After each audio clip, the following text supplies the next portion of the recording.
Le parcours d'un champion. Alléluia. Le parcours d'un champion. Donc, nzela ya muto babengi molongi. Alléluia. Yaya. Nzela ya muto babengi molongi saka nzela weza facile te. Eza nzela weza facilité bien aimé.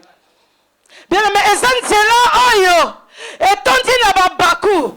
Etondi na obstacle, etondi bien aimé na ba tempête, etondi na ba problème bien aimé. Yaya soki omoni na vie na yo, c'est un moment difficile. Osone ki sa moment oyo zo comprendre te, bien aimé, quelque chose de bon devant toi. Alléluia. C'est que c'est la couronne moko, et ça c'est le bosso bien aimé. Yaya lelo ba seka yo. Pour la permanence, il y a des sans voisins, et sans cela, il y a des cailloux, pour il y a des sans voisins, et sans cela, il y a des cailloux, boule le qui, aux obalate, il y a des sabando, et sans cela, il y a le lot, des pocotes de Gualibala, banana, bazoyate, il y a des saints, et sans cela, et ça parcourt. Il y a un champion. Il y a grandeur. Il y a problème au sanango. Nesa grandeur à solution zamba kopesa yo. Grandeur ya bitumba. Oyo sanango. Nesa grandeur bien aimé. Il y a victoire. Oyo zamba kopesa yo. Il y a kobanga te. Et ça passage obligé pour la champion nyoso. Il y a bundite. Olingi babengo champion. Likofi ya bomba kutate. Olingi babenga yo champion. Yaya babenga ka champion. Toya bundaka. Mutoya bundaka bien aimé. Nde babenga ka ye champion. Mutoya nano abundi bitumba te. Yaya bakoki kobenga ye champion te. Ah. Mais lelo ni ko bunda bitumba te. Lelo bitumba wana neki yaya kolembate bien aimé. Il y a une couronne qui t'attend. Le parcours des champions n'est pas facile bien aimé. Et ça kali panangouate lobote oyo c'est au balosi la mayo meli yaya le parcours des champions bien aimé. Et ça mukua wana bien aimé. Et Seigneur oh beaucoup tayango pour longa. Il n'y a jamais eu le combat sans victoire. Il n'y a jamais eu la victoire sans combat. Ah, au beti kuluna likofi olobi naza champion. Ah, yaya koswa un champion soit na facilité te. Yaya fille champion c'est la camilelo. Yaya baseka yote. Il y a une couronne qui t'attend. Yaya talelo koyi tellement parce que et son parcours. Alléluia. Peut-être zomi tuna ba question lelo. Est-ce que ba problème yo ezone ke langai? Est-ce qu'un jour n'a reçu la solution? Oui. Bien aimé, à chaque problème, il y a une solution. Et ça, ma question peut-être que tu te demandes ce matin. Oui, dans ma question, et ça, n'a pas réponse. Alléluia. Il y a peut-être ça, la maladie. Oh, il y a tout sa vie. Il y a pas que la maladie, et ça, la guérison, mon coliboso. Alléluia. Ata tempête s'est levé le lengenini. Yeba kezana mutumoko oya pesaka ta peine. C'est Jésus-Christ de Nazareth, le Dieu d'Ésaïe 61, le Dieu qui est capable, bien-aimé, le Dieu qui donne la solution, le Dieu qui donne la réponse. On l'appelle Jehovah Rapha, le médecin par excellence. Zambouane Mbalakalikambute, il guérit, il soigne, bien-aimé, toutes sortes de maladies. Maladie oyosanango, ebangisayote, et la tension, et la cancer, et la sida. Ce matin, je viens te dire, nous avons un Dieu, le Dieu de notre Père, est capable, il n'a jamais échoué. Quand il dit une chose, la chose arrive. Notre Dieu, Le Dieu de possibilités illimitées. Yaya le roba chola yo. Parce qu'ils sont simbaté. Mais yaya lobby. Eko simba. Eko simba. Eko simba. Onode. Alléluia. Yaya pon zamba peselo kwa motuya. Et sa facilité. Il faut bundana no bitumba. Il faut ole kananjela wana bien-aimé. Bien-aimé, parcours, eza nini, eza nango trajet. Eza chemin, ou eza bien déterminé. Bien-aimé, ce que bayebi choqué, parcourir par exemple, commune Yangaliema, c'est que eza na point A, place yoko bandela, pe eza na point Z, place yoko neko soukela. Alléluia. Problème dans zande. Kobanda na poko malazet na katikati wana nde problème nanga na tongwa lelo. C'est ça mon combat. Na zet sika na zan lelo na tongwa lelo. Alléluia. Bien-aimé, trajet ezalaka bien déterminé. Yaya trajet koki koleka au-delà te. Zamba yebi bien-aimé. Trajet oya trasa na vie na yo. Ayebi yango peut-être yo yebi yango te. Mais na lingi na scandaliser na pokwa na lelo. Ngo lelo. Eza bien-aimé tangu Zambe amemi yo na kati ya trajet. Zambe alobi pona yo. Yaya. Qu'est-ce qui va se passer na kati ya trajet? Yaya soki Zambe. Sustwaba. Alléluia. Et ça, le makambo bele bien aimé. Toninga ekotika. Pour mutu nyonso akodimba bitumba te na vie na ye. Mais Nzambe aveglaka. Wana ezalaka domaine na ye. Ayebisi okobala. Yaya. Ayebisi okobala. Combien de bato bayako escroquer yo na libala? Combien de mibali bapusa na pembeni na yo? Mais Nzambe alaka yo nini? Libala. Papa ataba yeba ke suka kosala nini okobala parce que zande yo. Alléluia. Maintenant un champion c'est qui? Un champion c'est un défenseur. Amuto o défendre honneur kaka ya yete ako défendre pe honneur ya église ako défendre pe honneur ya libota na ye ako défendre pe honneur bien-aimé ya nini ya mboka. C'est ça un champion. Alléluia. Asa muto abundaka po asala nini a remporter victoire. Ya tangu champion abundaka pamba te. Peut-être yo nanga to bundaka katika to bunda. Mais champion, o babengi champion. Asa mutu tangu abunda bien aimé. Azo bunda na beat. Azo bunda po alonga. Azo bunda po azwa couronne. Azo bunda po azwa mérite. Alléluia. C'est ça un champion. Azamuto azalaka déterminé. Ata kwei, ata babeti ye. Bien aimé to mona rango na kati ya box. Muto babengi champion. Ata babeti ye ndenge nini. Mais lokola si aguta na ceinture ya champion. Akolinga te babotole ceinture wana. Il faut sala nini abunda. Ata akomi na suka yaya. Tamsuli kafika kamoko ya kobeta adversaire esani elalisi ekaope asali nini alongi. Alléluia. C'est ça un champion.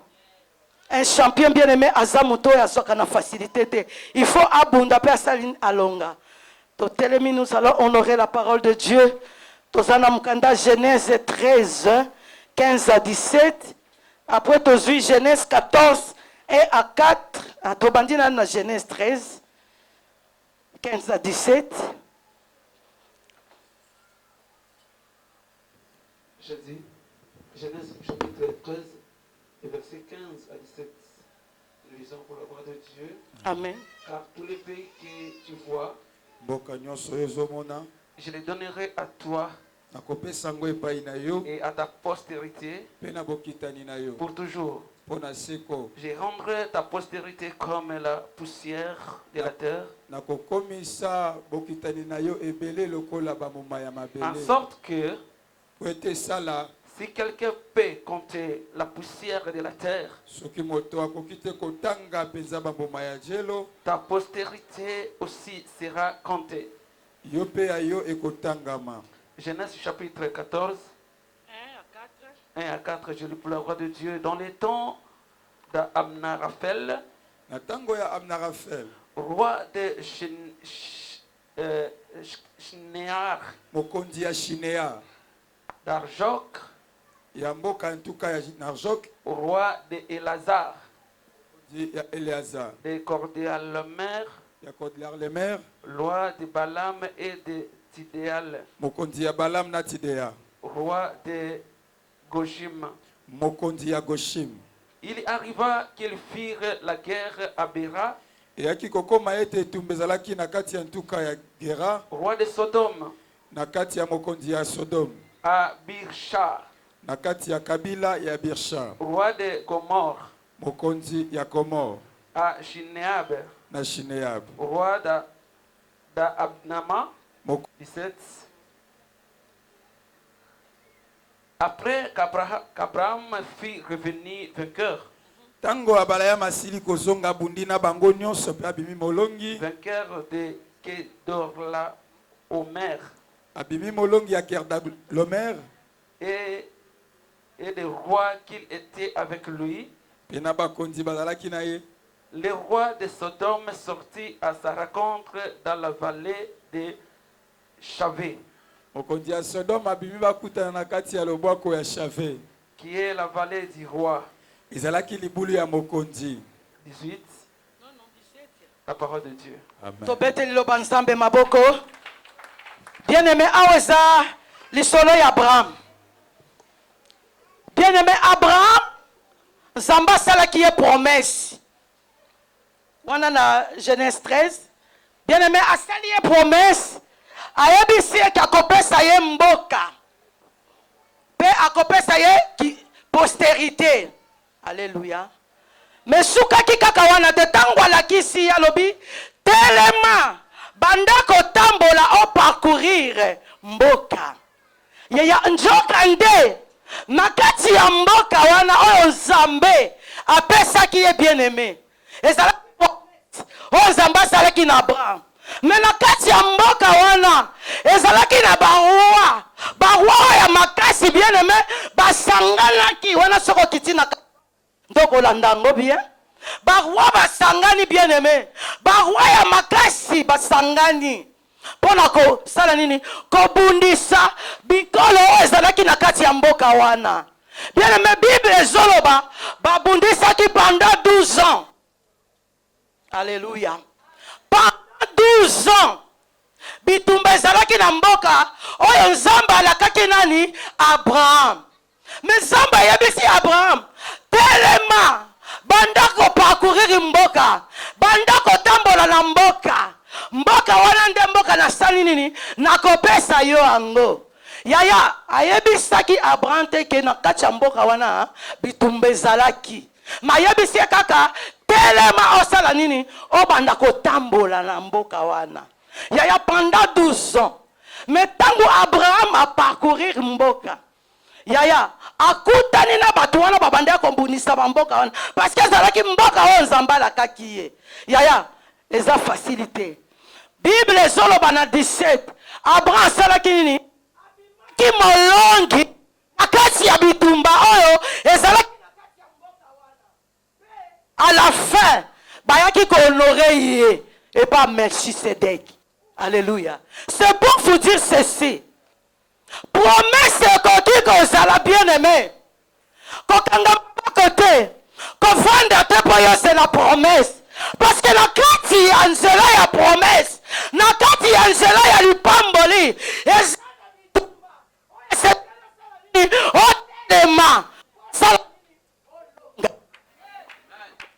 Bien-aimé, la bénédiction, ça s'arrache. Combien de fois va prophétiser pour nous? Combien de fois va la yo? Et quand qui ça m'a bien-aimé parce que on soit promesse ou on s'en nini, on fandela yango. Yaya Abraham a fandela ki angote. Atena ba ki abandi ko tambola. Pe akuta na ki na bitumba. Bible le bien bima qui vainqueur. Yaya, okoki ko soit na facilité te. Moi la bilaka soit na facilité te, mais moi la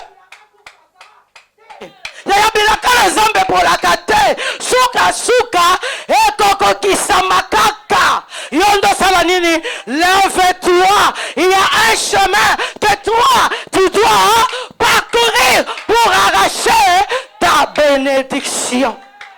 Yaya, la bénédiction est là. La promesse est là.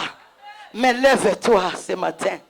Parce qu'il y a une couronne qui t'attend. Mais pour soit couronne, il faut ça la nini. Oh taelema, oh bunda, pour ça la nini, oh longa. Yaya tozana zambe. Tobenga kemo bundi molongi.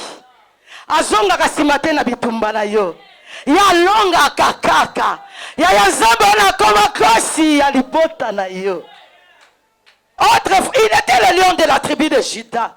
Mais maintenant, au moment où je te parle, il est devenu le lion de ta famille. Yaya mitumba nyoso. Oye koki kotelema na famille na yo. Na kati ya chose. Il est là. Il s'élève pour na kobundela yo bitumba. Est-ce qu'on peut acclamer le Seigneur?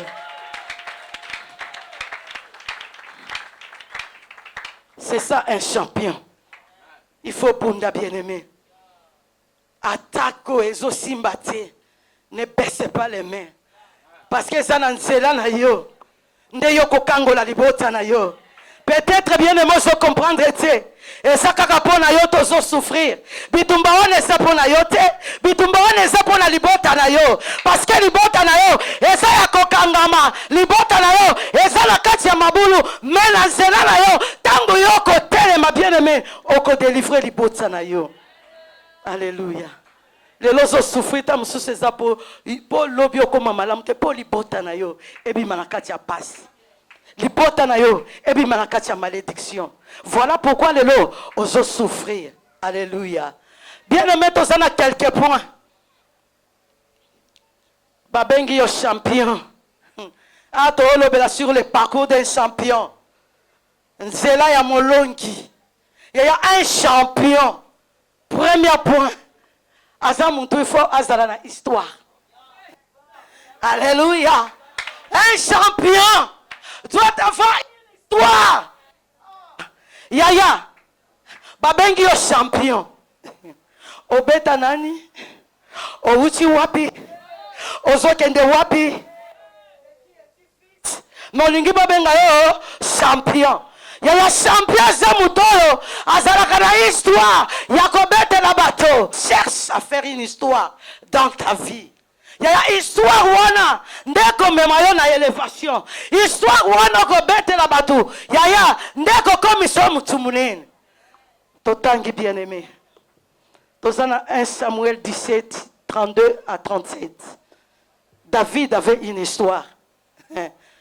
Pour Saoul, atika David, akendeko bundala Goliath.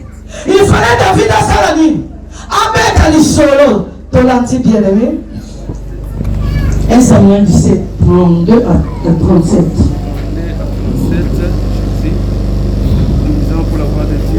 Amen. David dit à Saoul que personne ne se décourage à cause de ces Philistins. Ton serviteur ira se battre avec lui. Saul dit à David, tu ne peux pas aller te battre avec ces Philistins. Car tu es un enfant. Et il est un homme de guerre dans sa jeunesse. David dit à Saul, ton serviteur faisait paître les brebis de son père. Et quand un lion ou un ours venait enlever du troupeau, je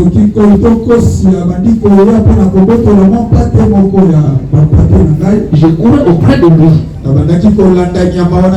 Je l'ai frappé et j'arrachais la brebis de sa bouche, de sa gueule. S'il s'est dressé contre moi, je le saisirai par la gorge. Je le frappai et je lui tuai. La parole de Dieu. Amen. Amen. 26, on se dit la 37. Non, 35. Ah. Dans la 37. 36 maintenant. C'est ainsi que ton serviteur a terrassé les lions et l'ours. Et il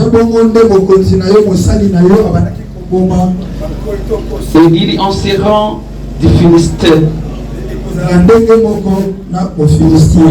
De ces incirconcis, comme de l'un d'eux. Comme de l'un d'eux.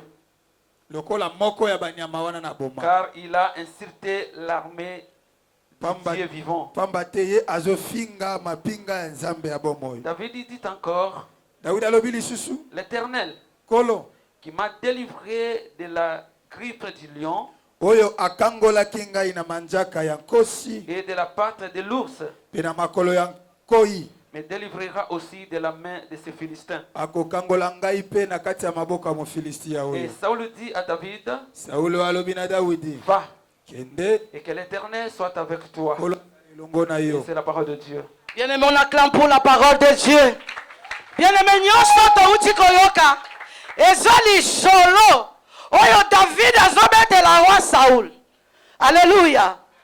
Tango komi bien-aimé po akende kobunda batali nanu David ndenge azalaki. Yaya naloba mikolo nyonso munene ezaka batu mibale te ezaka mutu moko.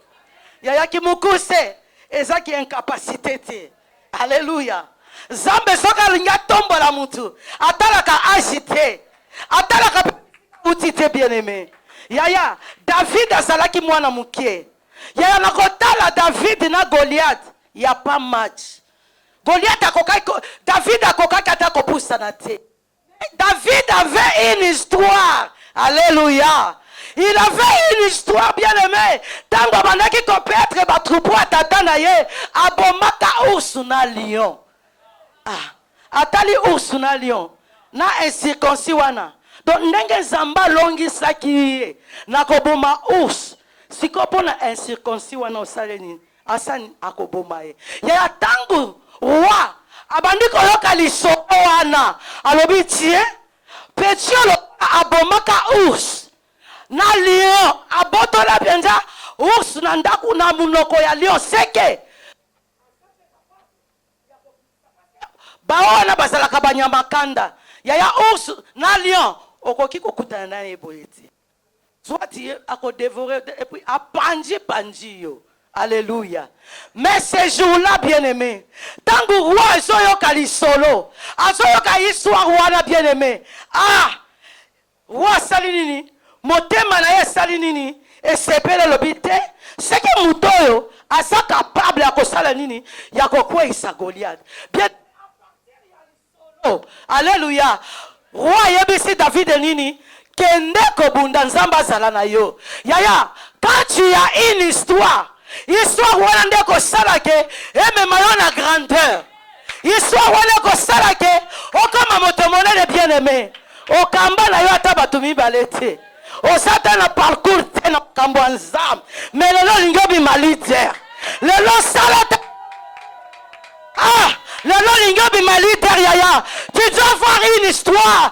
Tu dois voir un parcours. Même dans le ministère. Pour la cause de la oya salelo.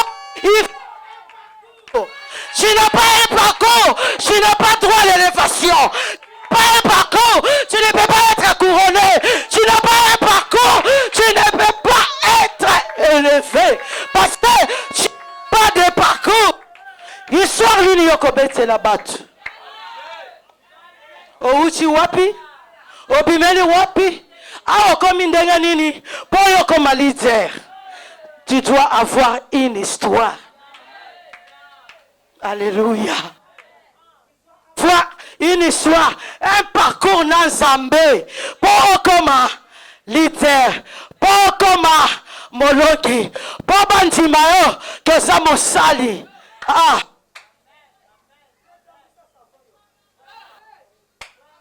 Yo teka ba papier ya nguba na teka ba carton oke kotekela bato basalaka ba miroir. Yo lala nanga, yo lala na permanence yo. Alors lolo lingi zamba tombola yo. Pour être leader, il faut des sacrifices, beaucoup de sacrifices. Il faut battre yo, il faut battre yo. Yo zangelo kokolata yo. Yo tombola na yaga. Yo bambali papa. Mais le bien aimé, olingi zamba tombola yo. Yaya zamba za injusté. Azan zamba linga kaba sacrifice. Si tu ne te sacrifies pas, Dieu ne peut pas aussi te lever. Tu dois te sacrifier. C'est quand on va te la permanence. C'est quand on va te la bangar. C'est quand on va te la kiboy. C'est quand on va lelo. Mais le Bible, yaya, zamba kotombo la bango.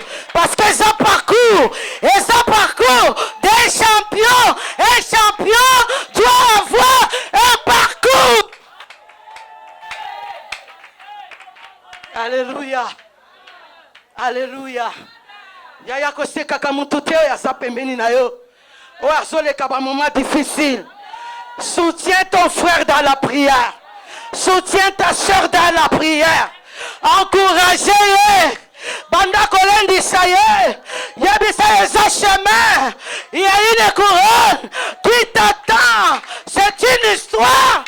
Yokobete la batulobi. Kenale kakaboye. Nazala kaboye. Alors qu'on CV.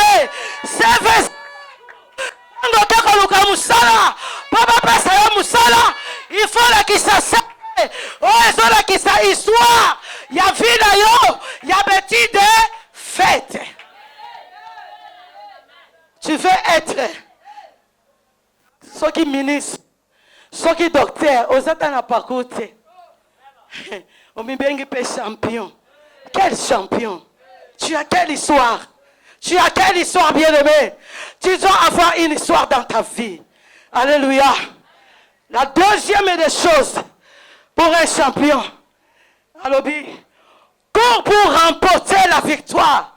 Mais un champion doit courir pour remporter la victoire. Évangile Chico, au Tangeli 1 Corinthiens 9, 26 dans l'Ombango. Jésus. 1 Corinthiens 9, 26. Deuxième point. Jésus, nous lisons 1 Corinthiens chapitre 9, le verset 26 pour la voix de Dieu. Moi donc, je cours, non pas comme à l'aventure. Je frappe, non pas comme battant l'air. C'est la parole de Dieu. Amen. Yaya. Alobi, nazoki mate na baventure. Peut-être yo sala ka baventure, hein. Na moment parcours, o sala baventure. Baye biso boye boyete. Bien aimé, tu dois courir, pas comme à l'aventure. O koma ko so makambo nzambe lokola aventure moko boy. O koma ko so tata na molimo lokola moninga lo moko boy. Yaya, voilà pourquoi tu échoues. Yaya. Donc, batunyo so bakoma na bango baventurier. Surtout ceux qui disent église wana baventurier wana. Yaya! Kokima lokola aventurier te. Alléluia. Kima lokola mwana nzambe. Alobi nazobunda. Lokola muto ya zobeta mupepete. Oh, yango prière wana ya angote. Il faut être un champion doit avoir la précision. Tango okima, okutani na bitumba bien aimé. Ko beta lokola muto beta mupepete. Papa mupepe, tango omona mupepete. Tango mupepe oyo kaka peut-être azana simana yo. Tango yo beta boya l'équipe. Mais un champion a beta kana mupepete. A beta précision. Alléluia. Mutu wana akwei yo beta na bavanti adversaire wana kokoya mokolo nini bitumba oyo eza nango ekosila mokolo nini obeta na bavanti obeta lokwa moninga na yo mais eza moto oyo azobundisa yo ti alleluya eza esprit oyo ezotungisa vi na yo mais ozobundisa yango lokwa moto obeta na mopepe moto obeta kaka boye sans précision yaya tomonaka baboxer ntango aobeta aokalkule ke likosi yo soki na beti na mbunzu moto asa nini kao ata yo obetaki baku ebele mbe likosi kaka oyo kokweyisa yo obimi mbala moko champion yaya un champion tu dois te battre avec précision. Alléluia. Troisième point. Tokotanga te eza na Josué 1:6. Tana bisokei alobi fortifie-toi, prends courage. Yaya Moïse a confié. Il fallait Josué asala nini azwa relève. Yaya relève kozwa ezala facilité. Moïse il avait la mission il y a qu'à délivrer peuple d'Israël comme Mabango.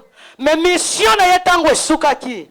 C'était Moïse. Il fallait avoir relève. Bible Zoloba. Moïse, Josué, fortifie-toi, prends courage. Dieu savait.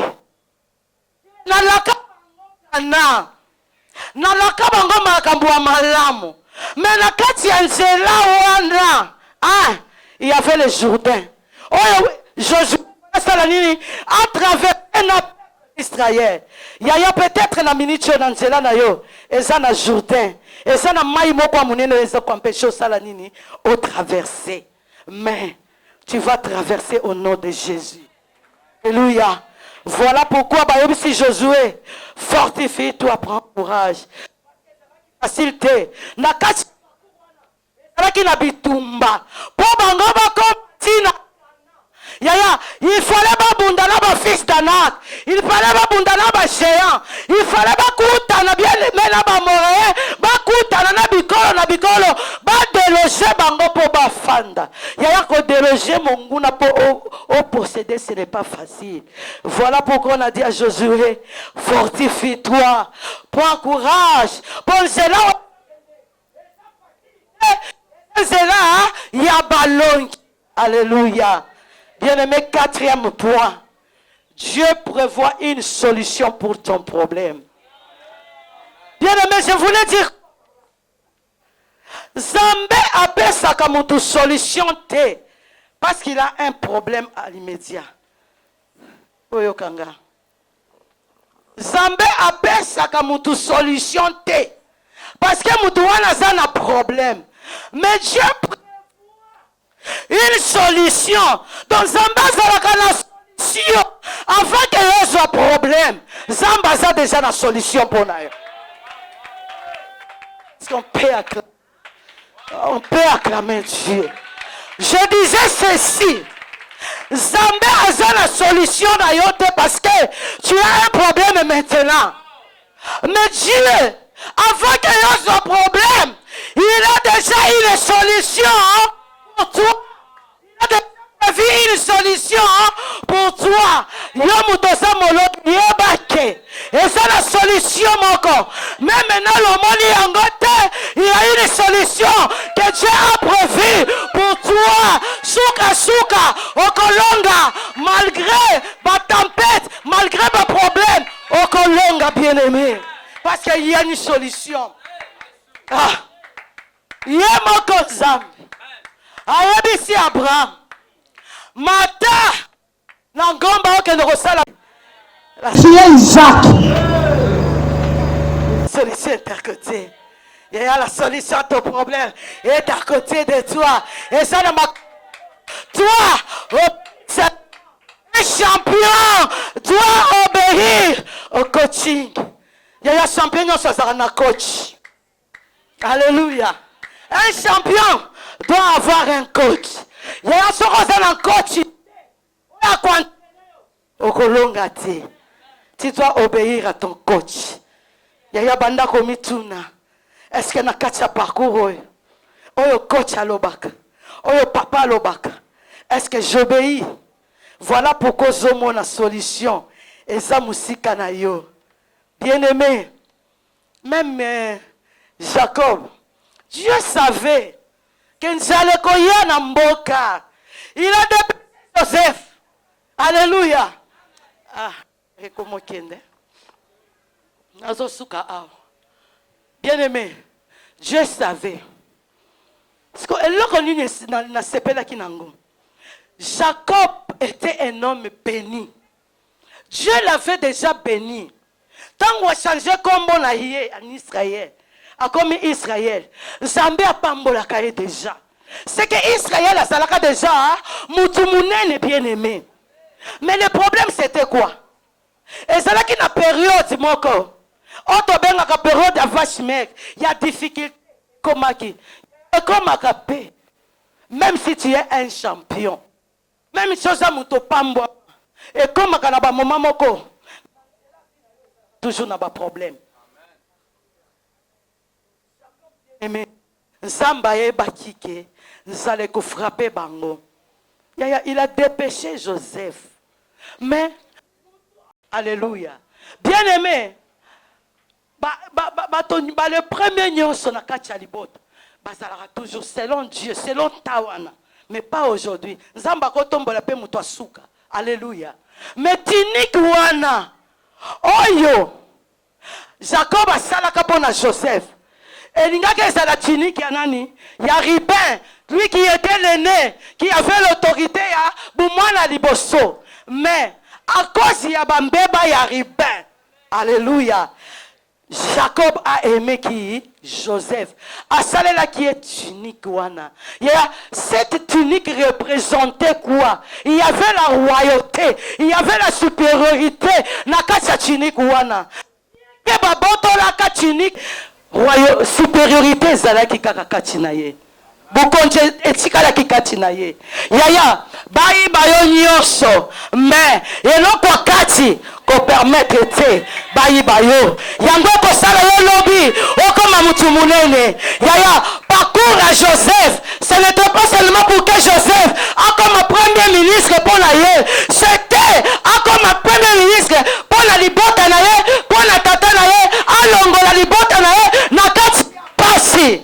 Yaya que toi tu traverses dans la vie et ça pour kango la libota na yo et ça pour yo oya kosombe la biso église otonge la biso église. Voilà pourquoi peut-être que le lozo souffrir ozakati na osika olala na permanence oyebate. Et tant que Joseph a comme qui premier ministre, yaya Dieu ne voulait pas qu'on puisse humilier Jacob parce qu'il était déjà un homme béni.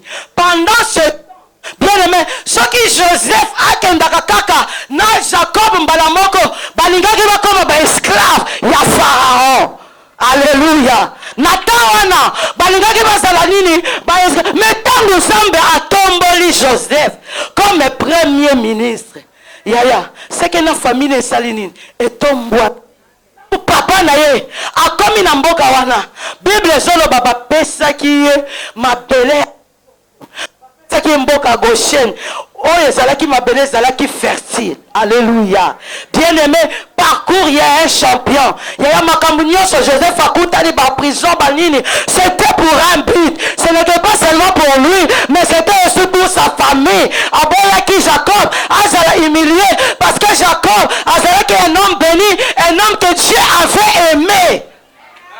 Si Dieu aime quelqu'un bien aimé, à kolingate, ba humiliation souci au-delà. Il y a foi na yo comme na yo. Alléluia. Bien aimé pour chuter. Na lingina yo bisa muntu moko. Ne baisse pas les mains. Attends comment on a tempête, bien aimé. Et côté le maliboso na yo bien aimé. Ko bangelo côté. Yaya. Yo yebake, okokende de l'autre côté. Pierre, na Yesu bien aimé la kati ya ba. Yesu yebisaki bango, bakende de l'autre côté. Na yebisaki bango teke, et ça la tempête moko eko se lever. Yaya likambo tempête, et ça problème na yote, likambo na eza ko traverser aller de l'autre côté. Alléluia. Un champion abanga ka tempête ici. Lève-toi ce matin. Ne crains rien. Il y a une couronne qui t'attend. Il y a une couronne qui t'attend. Tu es champion. Tu es champion. Tu es champion de ta famille. Tu es champion de ton église. Tu es champion, bien-aimé. Yamboka na yo. Obange le côté. Oyo zoleka. Ezanango chemin. Alléluia. Que le Dieu de mon Père vous bénisse abondamment. Opeleni bisiko swami.